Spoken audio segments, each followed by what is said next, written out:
হরে কৃষ্ণ। আজ 29শে চৈত্র 1432, 13ই এপ্রিল 2026, একাদশী বরুথিনী ও নীলের উপবাস। এই পবিত্র দিনে আমি শ্রীমদ্ ভাগবতম পাঠ করছি। আজ আমি পাঠ করছি শ্রীমদ্ ভাগবতমের চতুর্থ স্কন্দ, দ্বিতীয় ভাগ, পঞ্চবিংশতি অধ্যায়, রাজা পুরঞ্জনের কাহিনীর শ্লোক 10 থেকে 12। হরে কৃষ্ণ কৃষ্ণ কৃষ্ণ হরে হরে, হরে রাম রাম রাম হরে হরে। শ্লোক 10। আসীত পুরঞ্জন নাম রাজা রাজন বৃহস্রবা, তস্যা বিজ্ঞাত নামাসিত সকা বিজ্ঞাত চেষ্টিত। অনুবাদ: হে রাজন, পুরাকালে পুরঞ্জন নামক এক রাজা ছিলেন, যিনি তার মহান কার্যকলাপের জন্য বিখ্যাত ছিলেন। তার অবিজ্ঞাত অর্থাৎ অজ্ঞাত নামক এক বন্ধু ছিল। তার কার্যকলাপ কেউ বুঝতে পারত না। তাৎপর্য: প্রতিটি জীব হচ্ছে পুরঞ্জন। পুরম মানে এই শরীরে এবং জন মানে হচ্ছে জীব। অতএব প্রতিটি জীবই হচ্ছে পুরঞ্জন। প্রতিটি জীবই তার দেহের রাজা, কারণ জীবকে তার ইচ্ছা অনুসারে তার দেহটিকে ব্যবহার করার পূর্ণ স্বাধীনতা দেওয়া হয়েছে। যে সাধারণত হরে কৃষ্ণ সে সাধারণত ইন্দ্রিয় সুখভোগের জন্য তার শরীরটি ব্যবহার করে।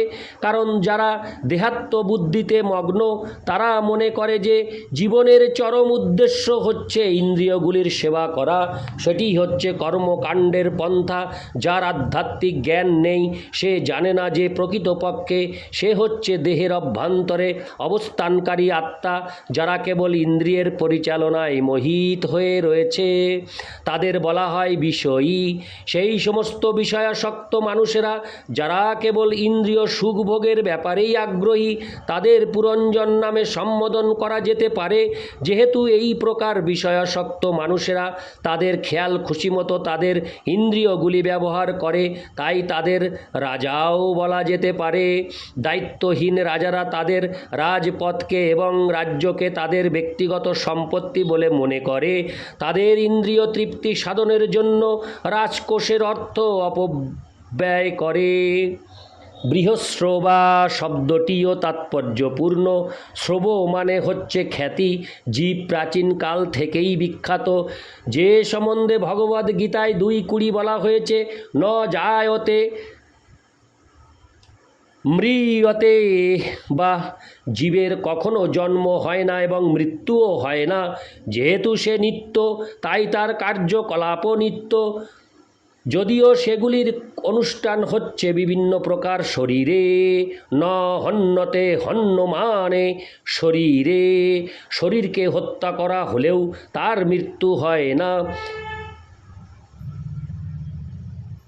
হরে কৃষ্ণ।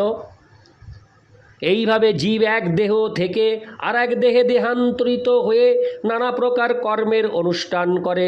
প্রতিটি দেহেই জীব বহু রকম কার্য করে। কখনো সে একজন মহান নায়ক হয়, ঠিক যেমন হিরণ্যকশিপু ও কংস, অথবা আধুনিক যুগের নেপোলিয়ন কিংবা হিটলার। এই সমস্ত মানুষদের কার্যকলাপ অবশ্যই অত্যন্ত বিরাট, কিন্তু তাদের দেহটি বিনষ্ট হওয়ার সঙ্গে সঙ্গে সব কিছু শেষ হয়ে যায়। তখন কেবল তাদের নামের মধ্যেই তারা থাকে। হরে কৃষ্ণ। তাই জীবকে বৃহস্রবা বলা যেতে পারে। তার বিভিন্ন প্রকার কার্যকলাপের জন্য তার বিপুল খ্যাতি থাকতে পারে। অবশ্য তার এক বন্ধু রয়েছে, যাকে সে জানে না।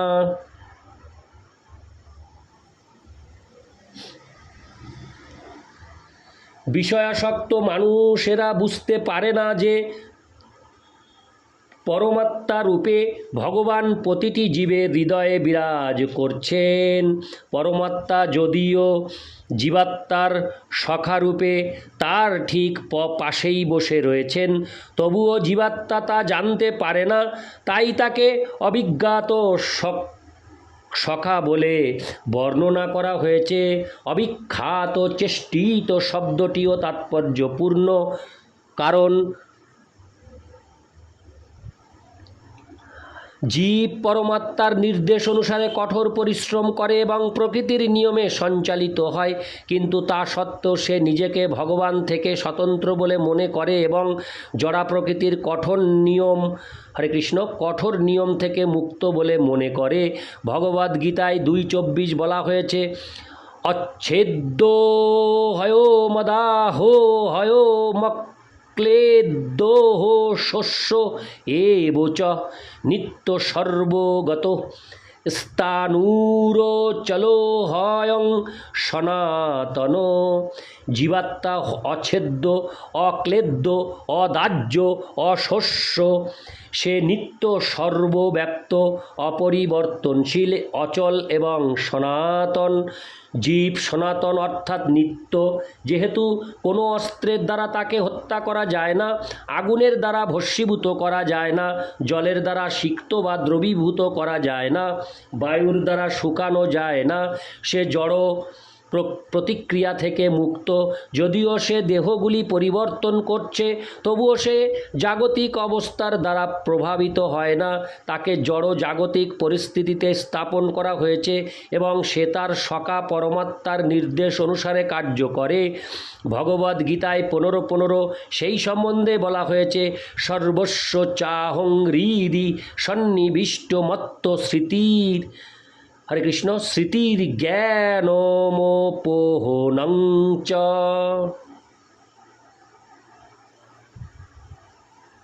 আমি সকলের হৃদয়ে অবস্থিত এবং আমার থেকে স্মৃতি, জ্ঞান ও বিস্মৃতি আসে।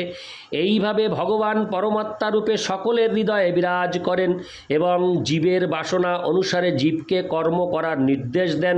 ভগবান যে তার সমস্ত বাসনা চরিতার্থ করার সুযোগ দিচ্ছেন, সেই কথা জীব এই জীবনে এবং তার পূর্ববর্তী জীবনেও বুঝতে পারেনি। ভগবানের অনুমোদন ব্যতীত কারোরই কোনো বাসনা পূর্ণ হতে পারে না। ভগবান যে সমস্ত সুযোগ সুবিধাগুলি প্রদান করছেন তা বদ্ধ জীবের অজ্ঞাত। ইতি শ্লোক 10, শ্লোক 11।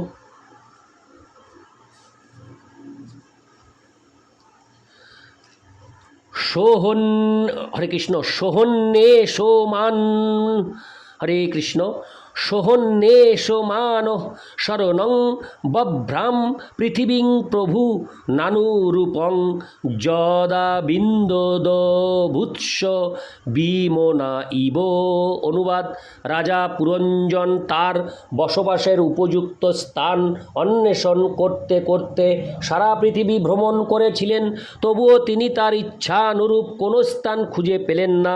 অবশেষে তিনি নিরাশ ও বিষণ্ণ হয়েছিলেন। তাৎপর্য: পুরঞ্জনের এই ভ্রমণ ঠিক আধুনিক যুগের হিপিদের মতো।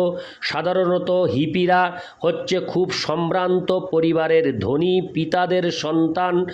এমন নয় যে তারা সব সময় গরিব ছিল, কিন্তু তারা তাদের পিতাদের আশ্রয় পরিত্যাগ করে সারা পৃথিবী জুড়ে ঘুরে বেড়াচ্ছে।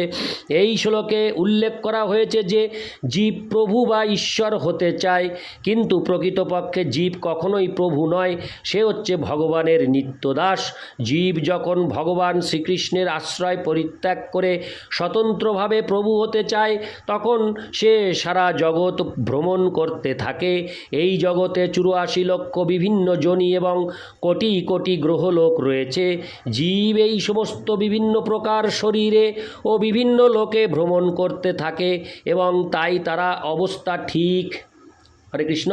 এবং তাই তার অবস্থা ঠিক রাজা পুরঞ্জনের মতো, যে তার বসবাসের উপযুক্ত স্থানের অন্বেষণ করতে করতে সারা পৃথিবী ভ্রমণ করেছিল। শিল নরোত্তম দাস ঠাকুর গেয়েছেন, কর্মকাণ্ড জ্ঞানকাণ্ড কেবল বিষের ভাণ্ড, অমৃত বলিয়া যেবা খায় নানাজনি সদা ফিরে। যে মানুষ কর্মকাণ্ড ও জ্ঞানকাণ্ড রূপ বিষয়কে অমৃত মনে করে পান করে, সে নিরন্তর বিভিন্ন যোনিতে ভ্রমণ করে। কদর্য ভক্ষণ করে এবং তার দেহ অনুসারে সে নানা প্রকার কদর্য বস্তু আহার করে। দৃষ্টান্তস্বরূপ বলা যায় যে কেউ যখন একটি শূকরের শরীর প্রাপ্ত হয় তখন সে বিষটা আহার করে। জীব যখন একটি কাকের শরীর প্রাপ্ত হয় তখন সে সব রকমের আবর্জনা খায়, এমনকি পুজ ও কপ খায় এবং সেগুলিকে সে অত্যন্ত উপাদেয় বলে মনে করে। এইভাবে নরোত্তম দাস ঠাকুর দেখিয়েছিলেন, হরে কৃষ্ণ, দেখিয়েছেন যে জীব বিভিন্ন শরীরে ভ্রমণ করে সব রকম কদর্য বস্তু ভক্ষণ করে। তা সত্ত্বেও সে যখন সুখী হতে পারে না তখন সে বিষণ্ণ হয়ে হিপির জীবন অবলম্বন করে। তাই এই শ্লোকে বলা হয়েছে ন অনুরূপম, অর্থাৎ রাজা তার উপযুক্ত কোনো স্থান খুঁজে পাননি। তার কারণ হচ্ছে এই জড় জগতে কোনো গ্রহ, হরে কৃষ্ণ, কোনো গ্রহলোকে এবং কোনো প্রকার দেহেই জীব সুখী হতে পারে না, কারণ এই জড় জগতে সব কিছুই আত্মার অনুপযুক্ত। এই শ্লোকে বলা হয়েছে যে জীব স্বতন্ত্রভাবে প্রভু হতে চায়, কিন্তু যখন সে সেই ধারণা পরিত্যাগ করে ভগবান শ্রীকৃষ্ণের দাসত্ব বরণ করে তৎক্ষণাৎ তার আনন্দময় জীবনের শুরু হয়। তাই ছিল ভক্তিবিনোদ ঠাকুর গেয়েছেন, মিছে মায়ায় বসে, হরে কৃষ্ণ, মিছে মায়ার বসে যাচ্ছ ভেসে, খাচ্ছ হাবু ডুবু ভাই আমার প্রিয় জীবকুল, কেন তোমরা মায়া তরঙ্গে ভেসে যাচ্ছ? সেই সম্পর্কে ভগবদ্গীতায় 18:61 বলা হয়েছে, ঈশ্বর সর্বভূতানাং হৃদ্দেশেহর্জুন তিষ্ঠতি ভ্রাময়ন সর্বভূতানি যন্ত্রারূঢ়ানি মায়োয়া। হে অর্জুন, ভগবান সকলেরই হৃদয়ে বিরাজ করছেন এবং সমস্ত জীবদের তিনি মায়া নির্মিত যন্ত্রে আরোহণ করিয়ে ভ্রমণ করাচ্ছেন। বিভিন্ন লোকে বিভিন্ন প্রকার যোনি সম্ভূত দেহরূপ যন্ত্রে বাহিত হয়ে জীবেরা ভ্রমণ করছে। তাই ছিল ভক্তিবিনোদ ঠাকুর জীবদের জিজ্ঞাসা করছেন কেন তারা এই সমস্ত দেহরূপ যন্ত্রে বিভিন্ন প্রকার পরিস্থিতির মধ্য দিয়ে ভেসে যাচ্ছে। তাই শ্রীকৃষ্ণের শরণাগত হয়ে এই মায়ার তরঙ্গ অতিক্রম করার জন্য তিনি উপদেশ দিয়েছেন। জীব কৃষ্ণদাস এ বিশ্বাস করলে তো আর দুঃখ নাই। শ্রীকৃষ্ণের সঙ্গে সাক্ষাৎ হওয়া মাত্রই তিনি আমাদের উপদেশ দেন, সর্বধর্মান পরিত্যজ্য মামেকং শরণং ব্রজ অহং তাং সর্বপাপেভ্যো মোক্ষয়িষ্যামি মা শুচ। সমস্ত ধর্ম পরিত্যাগ করে কেবল আমার শরণাগত হও, তাহলে আমি তোমাকে সমস্ত পাপ থেকে মুক্ত করব। সেই জন্য কোনো দুশ্চিন্তা করো না। ভগবদ্গীতা 18:66। এইভাবে আমরা এক দেহ থেকে আর এক দেহে এবং এক গ্রহ থেকে আর এক গ্রহে ভ্রমণরূপ সংসার বন্ধন থেকে তৎক্ষণাৎ মুক্ত হতে পারি। শ্রী চৈতন্য মহাপ্রভু বলেছেন, ব্রহ্মাণ্ড ভ্রমিতে কোনো ভাগ্যবান জীব চৈতন্য চরিতামৃত মধ্য 19:151 ভ্রমণ করার সময় কোনো জীব যদি যথেষ্ট ভাগ্যবান হন তাহলে তিনি ভগবদ ভক্তের সঙ্গ লাভ করে কৃষ্ণ ভক্তি লাভ করতে পারেন এবং তখন তার প্রকৃত জীবন শুরু হয়। এই কৃষ্ণ ভাবনামৃত আন্দোলন সমস্ত ভ্রাম্যমান জীবদের শ্রীকৃষ্ণের শরণাগত হয়ে সুখী হওয়ার সুযোগ দিচ্ছে। এই শ্লোকে বিমনা ইব শব্দ দুটি অত্যন্ত তাৎপর্যপূর্ণ। এই জড়জগতে দেবরাজ ইন্দ্র পর্যন্ত সর্বদা উৎকণ্ঠায় পূর্ণ। ব্রহ্মাও যদি উৎকণ্ঠায় পূর্ণ হন তাহলে যে সমস্ত সাধারণ জীব এই গ্রহলোকে কার্য করছে তাদের আর কি কথা। ভগবদ্গীতায় 8:16 প্রতিপন্ন হয়েছে, আ ব্রহ্ম ভুবনাল্লোকা পুনরাবর্তীন অর্জুন। এই জগতে সর্বোচ্চ লোক থেকে শুরু করে সর্বনিম্ন লোক পর্যন্ত সবকটি স্থানই দুঃখ দুর্দশায় পূর্ণ, যেখানে নিরন্তর জন্ম ও মৃত্যু সংগঠিত হয়। জড়জগতে জীব কখনোই তৃপ্ত নয়। ব্রহ্মা ইন্দ্রিয়, হরে কৃষ্ণ। ব্রহ্মা, ইন্দ্র, চন্দ্র আদি দেবতাদের পদ প্রাপ্ত হলেও জীব উৎকণ্ঠাতেই পূর্ণ থাকে, কারণ সে ভ্রান্তিবশত এই জড় জগৎকে সুখ ভোগের একটি স্থান বলে মনে করছে। ইতি শ্লোক 11। হরে কৃষ্ণ। আমি এই অডিওতে শ্লোক 12 পর্যন্ত পাঠ করব বলে মনস্থ করেছিলাম, কিন্তু অডিওটি অনেক বড় হয়ে যাচ্ছে, তাই আমি এই অডিওটি 11 নং শ্লোকের মাধ্যমেই শেষ করছি। হরে কৃষ্ণ। হরে কৃষ্ণ কৃষ্ণ কৃষ্ণ হরে হরে, হরে রাম রাম রাম হরে হরে। হরে কৃষ্ণ।